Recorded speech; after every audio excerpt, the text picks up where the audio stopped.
Welcome to Roots of Faith Ancestry. I'm Renee Richard, and today I have as my guest Warren Perrin, and we are in Erath, Louisiana. Last week, if you got to see the show, we interviewed Warren about the Acadians and their development here, and we had so much to talk about, we just could not cover this fabulous museum that's here in Erath, Louisiana. Now, Erath is located, we are due south of Lafayette, and we are due east of New Iberia. And folks, if West. West. I said east. Thank West. you. Yeah, we're due west of that point. And where that intersection is Erath. And this town is amazing. This little building and museum is amazing, especially if you're a visual person. But for those who don't know you, Warren Perrin, you're a lawyer here in Erath, and you have a law office across Lafayette, Houma, all the area. But this man here is like the advocate of the Acadians. 16 years as the president of CODAFIL, Council on French Council for Development of French in Louisiana. Yeah, I'll let him say the words. I did that last show too. Besides that, you've written several books on the Acadians and the Acadian culture. He is a Beausoleil-Broussard descendant, and hopefully we've educated you on who Beausoleil-Broussard is. So you're from here, and that's kind of how this got started. This was an old bank you were telling us, right? This was the oldest building in Erath. It's over 100 years old. It was closed and it was abandoned until I opened a branch law office in 1990 and slowly restored it when a woman brought me a beautiful oval frame with a young boy in it. It was the first thing donated. And she said, just throw the picture away and use the frame for your office. I said, well, tell me a story. Who is this little boy? It was a 10-year-old boy who a prank was played on him and they dumped ice water on his head. He died of a brain hemorrhage. Oh. And so I said, no, we're going to tell that story. And I did a little caption, and people were just taken with it. And I just have over 5,000 artifacts to this day because of that first artifact. See, that's unreal. Now, there's a story about the bank he's got to tell before we talk about this museum.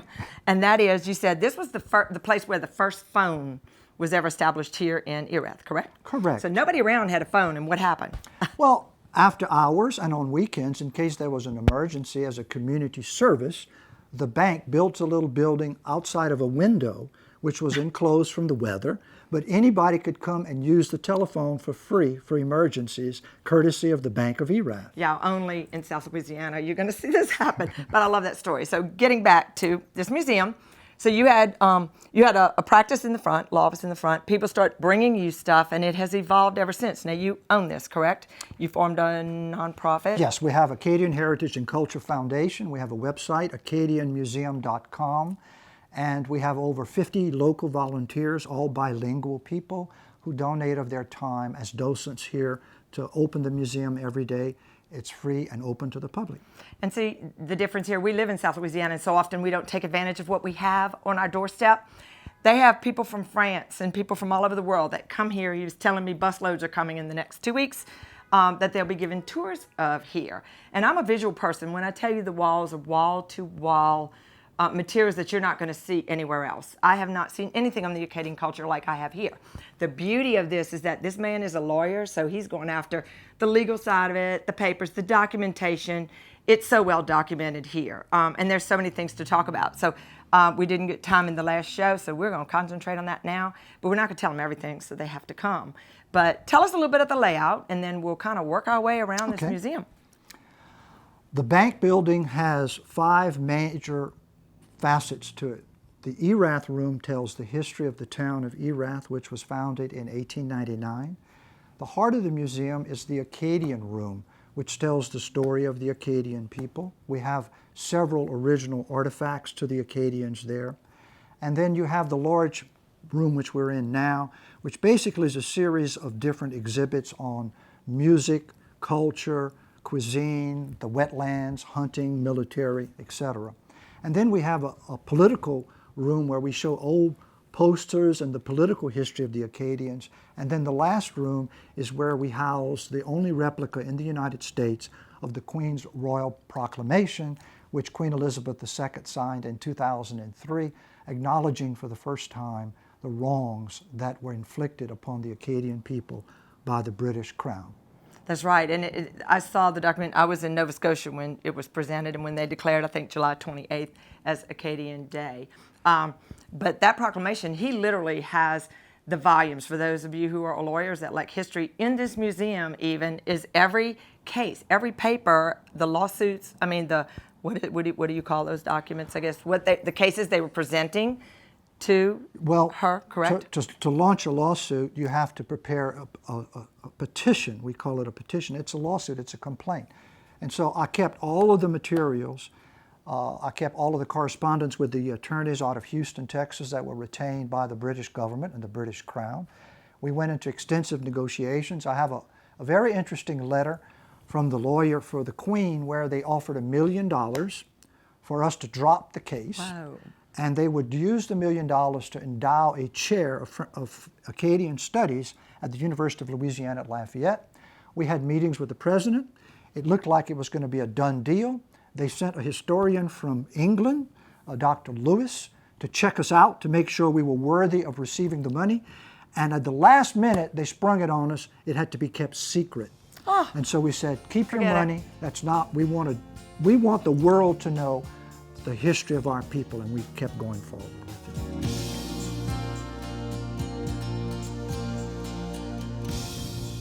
We're going to talk about the museum, but you said something right before we broke away there about the money to endow a chair at UL Lafayette. And really, that university is the center of Acadian studies, period, you know, other than like Monson, but I mean in the United States. And the wealth of research that has come out of there, I know my library boasts the books and all the history and everything that's been done through that center. And I know to research there anything, it's outstanding in its own right. You were saying somebody on break was saying, somebody was sad about not getting that money, but I would rather have the apology.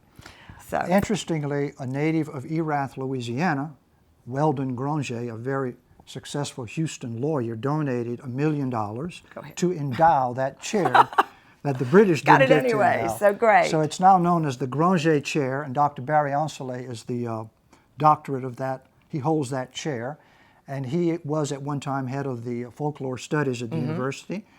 And if you look on the letterhead of the university, it's officially designated Université des Acadiens, University of the Acadians. And so we have the earliest Francophone PhD program in the United States, and great, great archives. Awesome. So I just had to touch on that, but we got a lot to talk about here. So tell us about some about these flags that I'm seeing fly over me all over.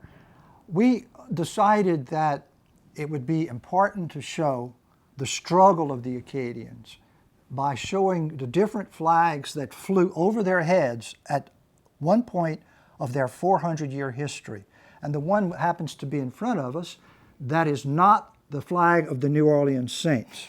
That is the fleur-de-lis of the Bourbon kings of France, who were in power and allowed the Acadians after the Edict of Nantes by the Pope, allowed the Acadians to depart, because at that time peasants could not leave countries. So it was a big deal that the Bourbon kings allowed Acadians to spread Christianity and move to the New World. Wow. Okay? Yeah, because they were sending priests, but these were the peasants. settlers. These were the peasants. And Amazing. So what you find in this big room, about 10 flags showing the World Acadian flag, the Louisiana Acadian flag, the flag of Louisiana. Behind us here is the Union Jack, of course, the British flag. Acadians were under the British flag for 50 years. And the Spanish flag. When they arrived to Louisiana, the colony had been transferred to Spain, and it remained a Spanish colony for nearly 30 years.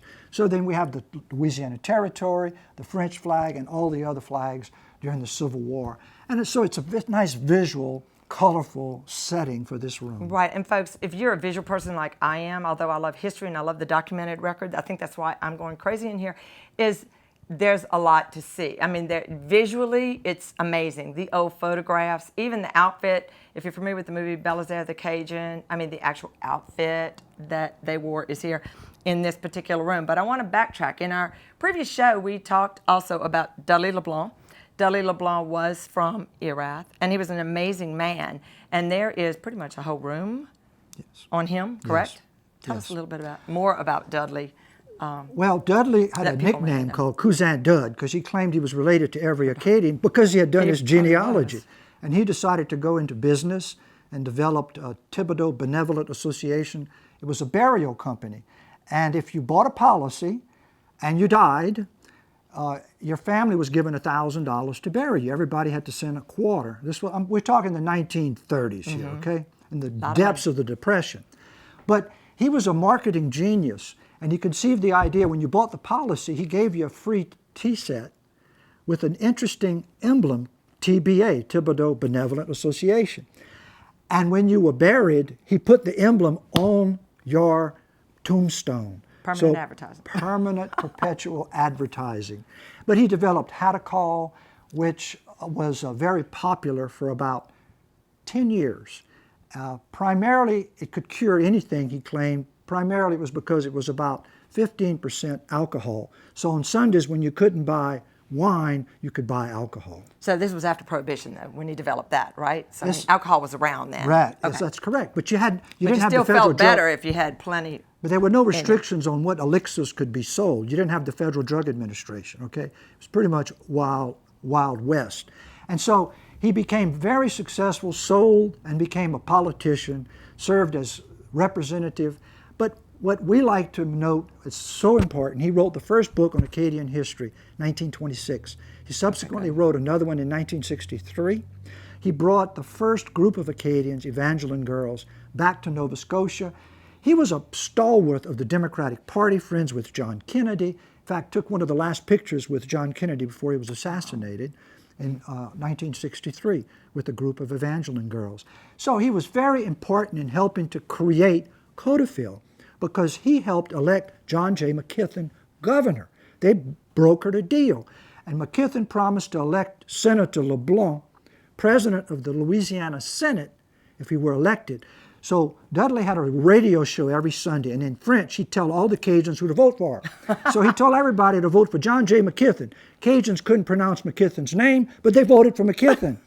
So the payback was he was named president of the Senate, and also Codeville was created by John McKithen as a result in 1968. Amazing. So he had a very important impact on making sure the culture was kept alive and the language kept to this day. He was the main one.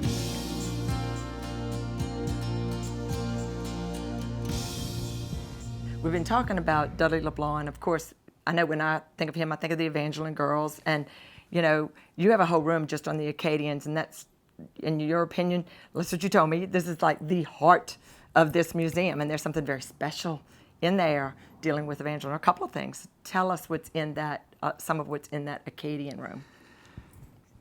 In 1848, Longfellow wrote the poem Evangeline. It became a world hit. The world had not known of the Acadians, and it struck a chord. It became the #1 best-selling book in the world for 14 years. And so artists took advantage of the popularity and started painting the image of Evangeline. She was fiction, Yeah. okay? But we have, courtesy of a collector from Halifax, Nova Scotia, Gerard Johnson, what is documented to be the earliest artist rendering on porcelain in a leather frame of Evangeline. Wow. We also have one by George Rodrigue, and we have an 1868 painting by a Scottish painter that George Rodrigue purchased in London, brought it back to Lafayette. A local oral surgeon purchased it and in turn willed it to our museum. And it's the original Milking Maid, which is used in many, many books of Evangeline. Now, you can't not mention Evangeline. Okay, before you go there, you got to tell me. He was telling me, folks, that the man that said he was going to donate that, it was many years, like 30 years. 30 but years. it came to fruition. Absolutely. I mean, it was like this, you know, I wanted to get that in. Yeah, he was a neighbor of mine, and we had a glass of wine, and he said, when I die, one day it's yours. And 30 years later, we have it in the room here. And that's how this place grew. So, I'm sorry, I didn't mean to interrupt you, but I really... Evangeline is sort of an interesting character, and for 200 years, she's been hanging around our neck. It's like they want us to be like her. They want every girl that's an Acadian to be like Evangeline, but she was fictional. And we like to think that this is a great fictional story. But the actual story of Beausoleil and Agnes Thibodeau and all of the other women and men who came here is much more incredible and interesting than the Evangeline story. It's sad. It's a sad ending. Here, we're happy people. Yeah. We're glad to be here. Who lived her story. Who lived to tell the story. But we need to make sure that your listeners understand Evangeline was fiction. There's a real story out there, and we like to tell the real story. And that's it. Now, in that same room, and that's true, but in that same Acadian room, a couple of other things, there's a fort, correct? Yeah. And that is the original fort when the Acadian settlers first settled the New World, Nova Scotia. Correct. So it dates, so 1604 is when 1604. the original settlement started in Nova Scotia, correct? Yep. So this would be a replica of that. And then there's a couple of things in that room that just, I had no idea. One is that the land that your family owned in Nova Scotia has only been owned by one other family. After the deportation, that family got y'all's land. Yes. And 400, 300 years, 250 years later, They are still there. they're still there, but their daughter became an archaeologist, did her own private digs on the property, found artifacts that date back to the period that your ancestors owned it, and brought him. She came here and brought you those artifacts. And folks, I mean, they have like belt buckles and money and pipe stems, and there's some amazing stuff in there, not to mention the maps on the wall. One of my goals coming here when I was researching this project was to come look at some of the maps, because the maps of Nova Scotia that are in that room name some of the settlement where our Acadian families lived in Nova Scotia. So you have maps of that as well. So I'm fascinated with the room. I'm having a ball in that room. But I think the fort is called l'habitation, or the habitation. And Champlain was the first chief to set it up. Interestingly, to keep the first soldiers that very first year occupied, he created the first social club in North America. I would like to say he created the first Mardi Gras celebration. It was called the Order of Good Cheer. What he'd do, he'd have two soldiers plan every meal and also plan entertainment. So not only did they have to kill the pheasant or find the fish, but they had to put on a play. So it kept the men occupied. They were always planning ahead to outdo each other. And to this day, when you go to Nova Scotia, they give you a certificate to be a member of that club. So many interesting things happened there. But yeah, the planters, they called the planter class that came from New England, that took over the Acadian lands, were the people that deported them. They took advantage of the lands. And so the Thibodeau lands, I'm a descendant of Agnes Thibodeau, who married Beausoleil Broussard. She was never told that story. They didn't want the children to know they were living on Acadian land. she, right, meaning the settlers that came Sarah after. Beanland, who's the archaeologist today. And to make her listen, to intimidate her, instead of saying the boogeyman's going to get you, they would say the tippy toes are going to pinch your toes. So they were taking the word Thibodeaux and making it into a bad thing. And over time evolved into that, not even knowing. So, I mean, there again, look at the family lore passing down. Yeah. But still, unbelievable stories of some of which you find in this wonderful museum.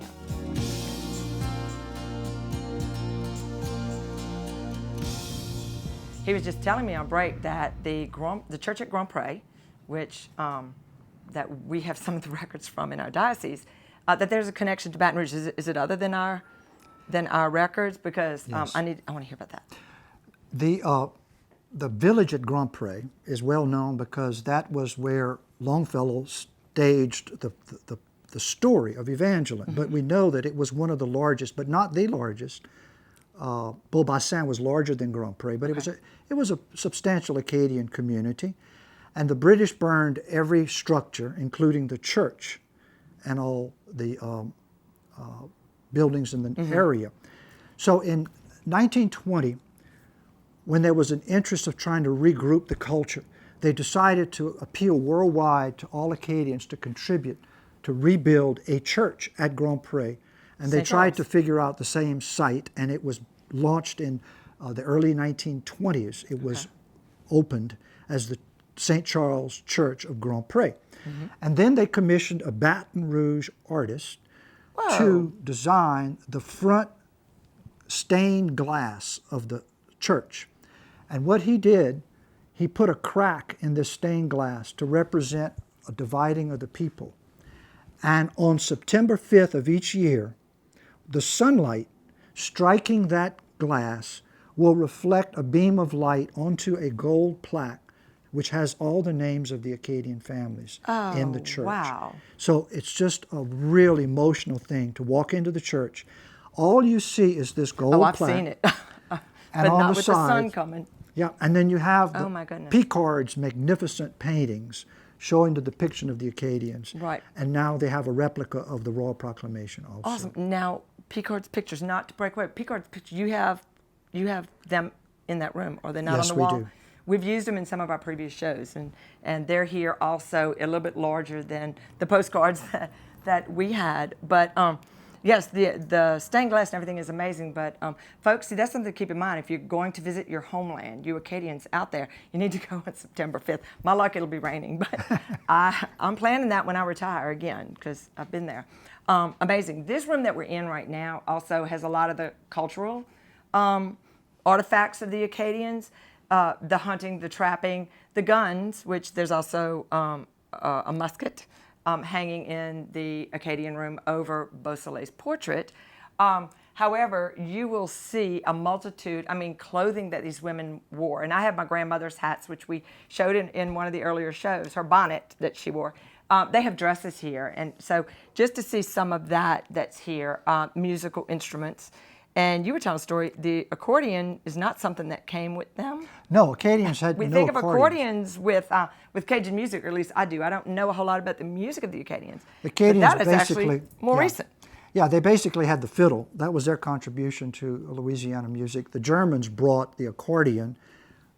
We have an original photograph of the first accordion in South Louisiana, brought here by the Pullen family. The Spanish brought the guitar. We have a wonderful collection of textiles, cotonnade, where they would make the quilts with the spinning wheels. Spinning wheel. We have one blanket in particular that has been studied by scientists and historians from all over the world. It's been featured in Blanket magazine as an Wow. extremely rare blanket. And what scientists are telling us, it is put together by remnants of old Acadian quilts. Rather than throw anything away, they simply cut recycle it. and recycle it. And I'd love to show it to any of the visitors who come to the museum. It's one of our special blankets. Oh my goodness, that's totally amazing. There's so much to see here. One of the things I want to point out too, though, is that they do have a picture. We did a show on the Orphan Trains Museum and the Orphan Train riders that came through here, and you actually, did you know her? Very well. Very yes. well. She lived to be the oldest. Yes. Tell us, I don't want to get that wrong. You were telling us about her, but Mrs. Alice Geoffroy Bernard was born in New York City she was an orphan, put on the orphan train, and she was adopted by a family from Erath. When she got here, she spoke only English as a 4-year-old. Her parents spoke no English, so she had to quickly learn French. As soon as she masters French, they sent her to school in Erath, and guess what? they Couldn't speak French in school. She had to go revert back to English. So you can imagine the confusion Miss Alice had, but she lived to be 102. 102, the oldest orphan train rider that we know of, and her portrait's here as well. So, I mean, and then the Queen's Room, I think we touched on that one already. Yes. So, am I missing anything else? Oh, that we didn't touch on the political room. There's so much politics involved that came out of here, because you said they were still doing posters in French as late as...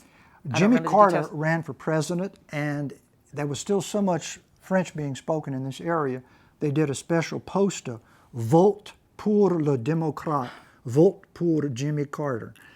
So we have that poster. We also have the poster display when Governor Edwin Edwards ran for his first campaign, 1971. He took the theme, the Cajun song, Lâche pas la patate. Jimmy C. Newman of Mamou had gone to the Grand Ole Opry, and he had a big hit called Lâche pas la patate. And it's a wonderful little jingly song, and that was the campaign slogan. But the phrase Lash Pala Patat is a euphemism for our culture. And it's a good way to end because Lash Pala Patat means literally don't drop the potato. But bigger than that, it means don't let go of the struggle.